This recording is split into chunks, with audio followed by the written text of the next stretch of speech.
আজকের ব্লগটা ফুল দিয়ে স্টার্ট করলাম বন্ধুরা। এগুলো সবই আমাদের গাছের ফুল, অপরাজিতা, সাদা ফুল, কলকে ফুল, জবা ফুল। তো ফুলগুলো সমস্ত তুলে নিয়ে নিলাম।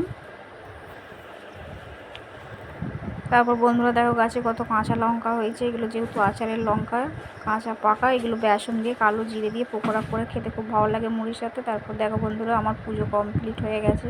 এটা আমার ঘরের ঠাকুর, পুজো কমপ্লিট হয়ে গেছে। তারপর আজকের মেনু হচ্ছে পটল ভাজা, আলু ভাজা আর বেসনের টক। তো আলুগুলো ভালোভাবে ধুয়ে নিলাম, আলু পটল নুন হলুদ মাখিয়ে খানিকক্ষণ রেখে দেবো।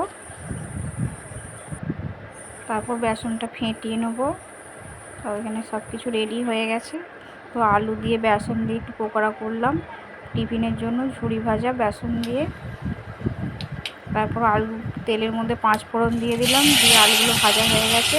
তো টকের জন্য সামান্য 5 ফোড়ন, সামান্য হলুদ, একটা কাঁচা লঙ্কা চেরা আর তেঁতুল, পাকা তেঁতুল দিয়ে টক হবে।